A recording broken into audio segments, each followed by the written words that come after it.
Let's talk about Person of Interest. Okay. It's ended. It's ended some time ago. We caught up with it, finally finished that last season. Yeah. What did you think about that show? The overall ending? We'll talk about the last season first, or the whole show, or what did you think about Person of Interest? Well, it was definitely one of those shows that I watched because of you. Mm-hmm. I enjoyed it, but if it wasn't on for some reason or whatever, I wasn't looking for it. Okay. It grew on me with every season. It was kind of one of those. Okay. There was a few characters that I really liked. Yeah. Lionel. The I don't dirty know why. cop. Yeah, I don't know. Yeah, okay. I bonded with Lionel. All right. And I loved Finch. I had already loved him. He was from Lost. Yeah. Go ahead. I was going to say he played Benjamin Linus in Lost. So it was cool him moving away from that and showing up in this. So there were definitely things that kept me watching, and it was kind of someone recently had asked me if it was it was just a cop show, or if it was a cop show. Oh man. But it was more of there was a cop in it. Yeah. But it's very not quite cyberpunk, not quite kind of a hard one to explain a little bit. Not quite a superhero type show, but then because it was very much, the government, and there's basically Big Brother out there watching you, and what's the government up to, and how much control do you actually have over what's going on in your world? Right. So it's kind of like that, and then the machine was an AI, so it had a sci-fi twist kind of to it. Yeah. Definitely some sci-fi going Having on. said all that, what was your opinion of the final season? We got a short season to wrap it up, another great. 6 or 8 episodes. Yeah, it's sad because it really got picking up last season, and then it had an awesome finale, the last season. Yeah. So it's kind of like, aw. It was a bittersweet ending to it, and it was about as good as it could get, though, I think. I don't know how it could have ended any better. Right. You know what I mean? They tied up their loose ends. They set up their conclusion well. So it was like not everybody makes it, so you think, okay, well, they can't come back and do more because like major characters are gone. Right. But then on the other hand, that final scene kind of let you know that there's, if they wanted to, they could pick it up again. Sure, in another 5 years, 10 years, whatever, since they do everything, whatever. Yeah. It could continue on or whatever, or come back at some point, but I think it's worth a binge watch if you got nothing else to do. You're looking for something to fill a void. I have nothing else to do. Well, I'm not saying it's no Game of Thrones, it's no Walking Dead or anything, you know what I mean? No Breaking Bad, not like that type of binge watch, but you know what I mean? I think you could enjoy, if any of this sounded interesting, you could enjoy, enjoy this. Well, I think you really liked it a lot. I did. Yeah. And I know Al was out there, he liked it too. Yeah. We were on Reese's side, even if you didn't like him. Anyhow. I never said I didn't like him. Anyhow. I just like to make fun of the way he talks. Okay. He got, it just got more and more comical every season. His whispering. Doing that Batman voice. Yes, it got worse and worse. You had to make fun of him a little bit. All right. Reese is okay. Bates Motel. Yes. You wanted to talk about that? Did you have anything specific to say, or just... It's all just so sad, isn't it? Yeah, is it continuing on for another season, or do they have a finale in mind? I mean, if you know Bates Motel and the story of Psycho, I was going to say you know what the finale is. Well, you know where the movie started. Yes, you know where he's headed, don't you? Yeah. Are they going to take him all the way there, or? I don't think so, because I read that they are just doing one more season and that's it.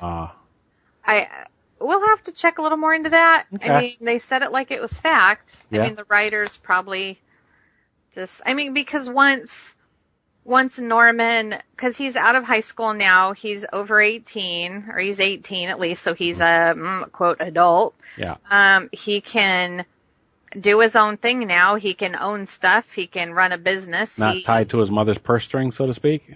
Right. So, I mean, as soon as he gets established there, and he already knows how to run the motel pretty much because he's been the manager. Like, really, what's there left to do? Well, yeah. We'll see.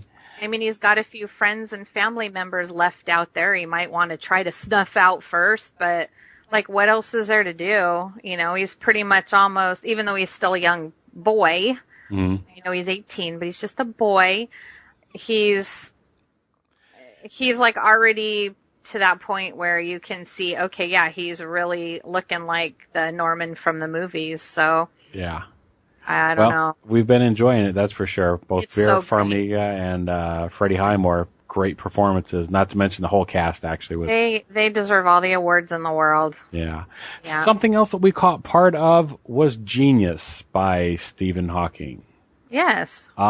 Great. We only caught like maybe 2 out of the 5 in the series, I think, or whatever. But something that I think we would enjoy.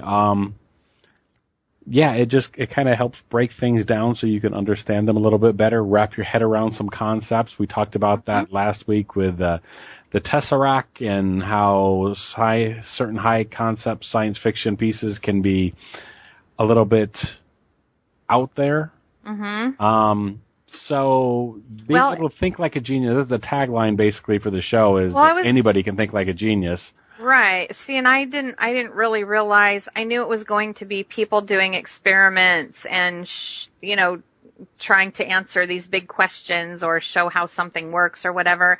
I thought they were going to be scientists or somebody doing these experiments. So I didn't understand the concept of it until we started watching it, and I was like, oh, they just have regular people. Regular people trying things out and done in an entertaining way, though. Yeah, it was interesting. You just had to use your logic and your common sense, and gave them kind of rudimentary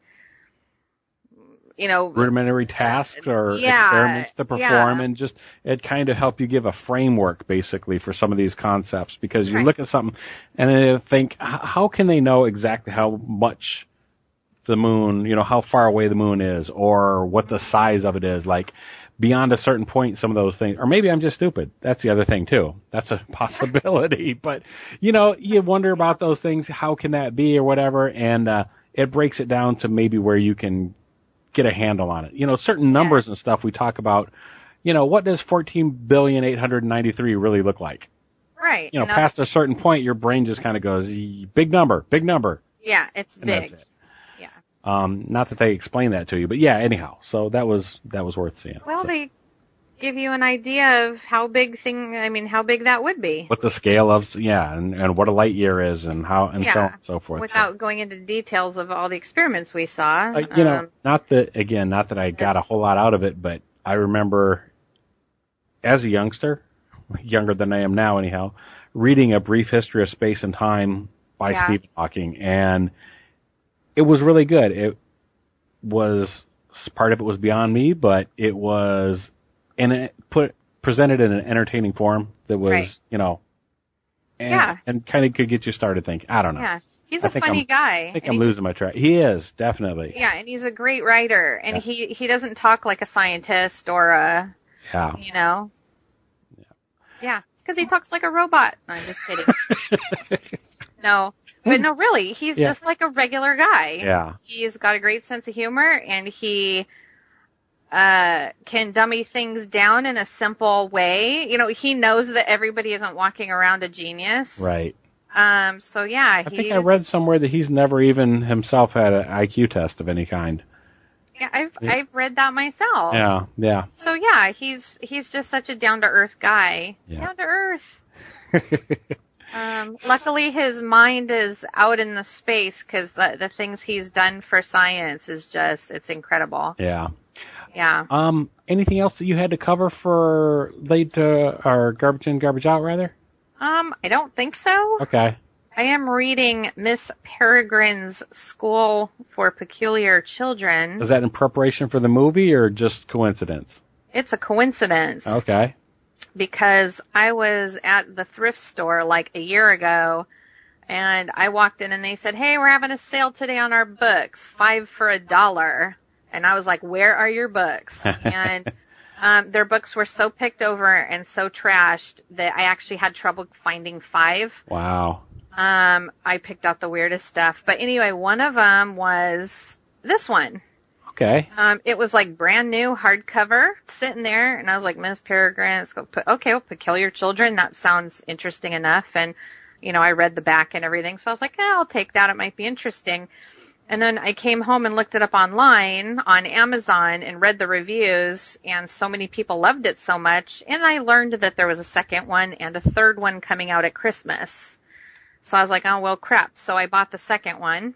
Okay. And then all of a sudden this year, my niece said, oh, my gosh, that book, the books that you're reading, they made a movie. So, yeah, I had no idea. Okay. So I was just like, I was way cool before I knew it was a cool thing. See?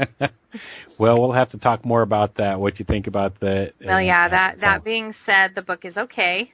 Okay. I guess we'll talk about it right now then. Oh, we don't have to because I'm not done. Okay. But I did finish all 5 of the Song of Ice and Fire. Okay. You need to catch up with me so you and I can discuss it. Indeed. All I'm going to say right now is that it's nothing like the TV show Game of Thrones. Okay. So very different. Very different. So way more awesome. If you're a reader, read the books. If you like the show. Because they're pretty gritty. Yeah. They're pretty adult and gritty. And I don't mean with the sex. Just a little bit of that. I mean, it's harsh. It's very harsh and very gritty. Okay. Yeah, a lot of, rape, cruelty, all those things. Gotcha. Which sounds awful because I'm like, oh my God, they're so awesome. Everybody should read them. They're great. Everybody should not read them. Okay. I think a lot of people would not enjoy them at all. And actually the complaints, a lot of the bad reviews that the books have gotten were a lot of the community that is of the female persuasion that didn't appreciate the abuse and the rape and but it's a period piece. Yeah. It's supposed to be the times. Yeah. We're better than that now. Yes. For the most part. At least our country is. Oh, well, we try to be anyhow. Yeah, I was going to say, all are. of this stuff still happens in other parts of the world. People do need to be aware that we live in our little happy American bubble and it's not even that happy, but compared to other places in the world, just be thankful every day that you live here and not somewhere else. Yeah. Because, there's some pretty horrible atrocities going on. Anyway, what are we? I don't know. I think we're wrapping it up. I think we were going to do a very brief Crawling Chaos, and then we're out of here. Okay. Well, I guess you can't talk about Game of Thrones without speaking of atrocities. I guess not. They sort of go hand in hand. Kind of. But yeah, the books aren't for everyone, but if you watch the series and if you love the series and you're not offended by all of that sort of thing, and you're a reader, because man, you've got to be a reader to get through these books. They're big and they're complicated and it's you have to really pay attention when you read. You found that out. You listen to them and yeah. And had to go back a few times to. Yeah, it's like, oh my gosh, who was that again? And what house was that again? And because there's so much more going on. I mean, it is such a big, complicated story. So anyway, yeah. Gotcha. Read it.